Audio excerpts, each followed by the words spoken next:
80 kilometre जमीन पर बसा हुआ एक शहर, जिसके महल सोने और चांदी से बने हुए थे और जिसकी सजावट पन्नों से की हुई थी।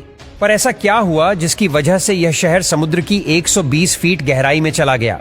इसकी कई पुरानी कथाएं में अलग अलग जानकारियां हैं। फिर यही शहर 2000 में प्रदूषण खोजने गए गोताखोरों को मिल जाता है। तो आखिर ऐसा क्या हुआ कि यह शहर पानी में डूब गया?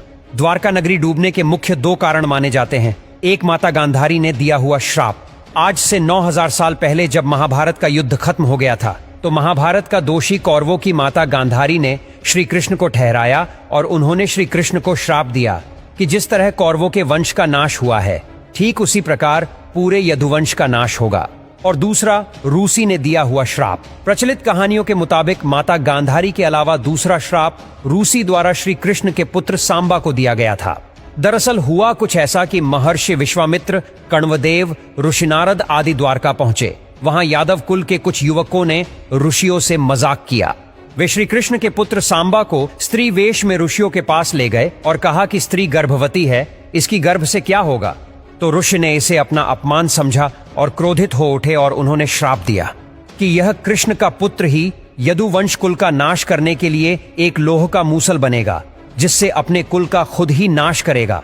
पर 9000 साल बाद, आज से 60 साल पहले 1963 में सबसे पहले द्वारका नगरी के अवशेषों की खुदाई Deccan college Pune, department on archaeology और गुजरात सरकार ने मिलकर शुरू की।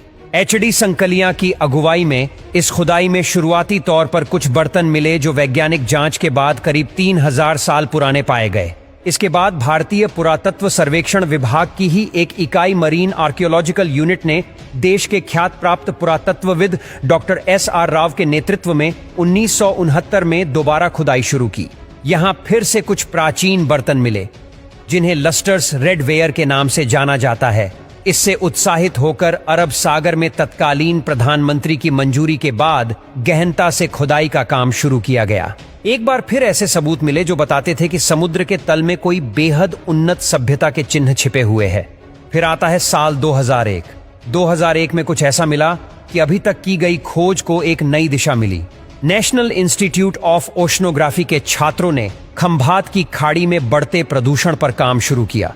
उन्हें केंद्र सरकार ने काम शुरू करने को कहा था। यह अलग बात है कि प्रदूषण की जांच करते हुए इन छात्रों को मिट्टी और बालू से सने पत्थरों से बनी इमारतों के दीदार हुए। ये भग्नावशेष 5 मील में फैले हुए थे। इसके साथ ही गोताखोरों को कलाकृतियां, इमारतों के तराशे स्तंभ और तांबे और कांसे के सिक्के मिले। मोटे तौर पर इन्हें 3600 साल पुराना माना गया। पर इसकी सही उम्र पता लगाने के लिए कुछ नमूनों को मणिपुर और ऑक्सफोर्ड यूनिवर्सिटी भेजा गया। वह कार्बन डेटिंग तकनीक से पता चला कि कुछ नमूने 9000 साल पुराने हैं। इस तरह श्री कृष्ण की नगरी द्वारका के सबूत दुनिया के सामने आ सके। खंभात में जो भग्नावशेष मिले वह 7500 ईसा पूर्व के कालखंड के थे। यानी अब तक घोषित किसी भी प्राचीन सभ्यता से कहीं पुरानी सभ्यता के अब तक 250 नमूने मिले। नर्मदा नदी के मुख्य स्थल से 40 किमी दूर और तापी नदी के मुख्य स्थल के पास अरब सागर के उत्तर पश्चिम में प्राचीन नगर के अवशेष मिले थे। तब 130 फीट गहराई में 5 मील लंबे और करीब 2 मील चौड़ाई वाला 9000 साल पुराना नगर मिला था। मरीन आर्कियोलॉजी डिपार्टमेंट ने 2 साल की रिसर्च में 1000 नमूने खोजे, जिनमें से 250 पुरातत्व महत्व की अहमियत रखते हैं। पर अभी वर्तमान में गोमती, द्वारका और बेट द्वारका एक ही द्वारकापुरी के 2 भाग है। गोमती द्वारका में ही द्वारका का मुख्य मंदिर है, जो श्री रणछोड़राय मंदिर या द्वारकाधीश मंदिर के नाम से मशहूर है। यह मंदिर लगभग 1500 वर्ष पुराना है। मंदिर 7 मंजिला है। इस मंदिर के आसपास बड़े हिस्से में जल भरा है। इसे गोमती कहते हैं। इसके आसपास के कई घाट है, जिनमें संगम घाट प्रमुख है। इस मंदिर में भगवान की काले रंग की 4 भुजाओं वाली मूर्ति है। इसके अलावा मंदिर के अलग अलग भागों में अन्य देवी देवताओं के मंदिर एवं मूर्तियां स्थित है।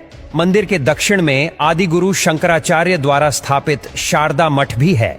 माना जाता है कि यदुवंश की समाप्ति और भगवान श्री कृष्ण की जीवन लीला पूर्ण होते ही द्वारका समुद्र में डूब गई। इस क्षेत्र का प्राचीन नाम कुशस्थली था। धार्मिक दृष्टि से द्वारका को सप्तपुरियों में गिना जाता है। तो इस प्रकार है द्वारका नगरी का पुराना इतिहास।